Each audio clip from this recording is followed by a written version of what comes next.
ജോസിനെ വിളിച്ച് ഒരു നേരത്തെ ഭക്ഷണം കൊടുക്കണം എന്ന് നീ പറഞ്ഞപ്പോ ഇത്രയ്ക്ക് പ്രതീക്ഷിച്ചില്ല. ബീഫ് ലിവർ, ചിക്കൻ പാർട്സ്, ബോട്ടി, chicken piece, leg piece, beef ഇടിച്ചത്, താറാവ്, ചിക്കൻ പെരട്ട്. ഇയാൾക്ക് ചിക്കൻ റോസ്റ്റ് ഉണ്ട്, താറാവുണ്ട്, ബീഫുണ്ട്, ചിക്കൻ ഫ്രൈ ഉണ്ട്.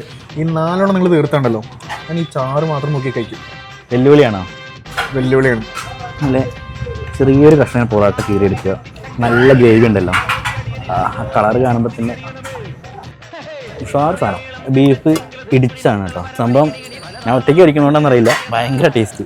ആദ്യം ബീഫ് കഴിച്ചപ്പോൾ ബീഫ് ഹൈലൈറ്റ് ആയി നിൽക്കുക വിചാരിച്ചു, പക്ഷെ താറാവ് കഴിച്ചപ്പോൾ കട്ടയ്ക്ക് നല്ല പുട്ടും ചിക്കൻ പെരട്ടും 4 കറികളും കട്ട കോമ്പറ്റീഷനാണ്. ഇതെല്ലായിരുന്നു ഞങ്ങളൊരു ഞാൻ പറഞ്ഞു, ഞാനൊരു ഡ്രൈവറാണ്. ഏകദേശം ഒരു സ്വീഡൻ രാജ്യങ്ങളിലൊക്കെ പോയി ഭക്ഷണം കഴിച്ചിട്ടും വന്നിട്ടുള്ളൊരു പരിചയമുള്ളത് എനിക്കൊരു തോന്നല് വൈഫാണ്. ഫുള്ള് സപ്പോർട്ടാണ്, കൂടെ എപ്പോഴും ഉണ്ടാവും.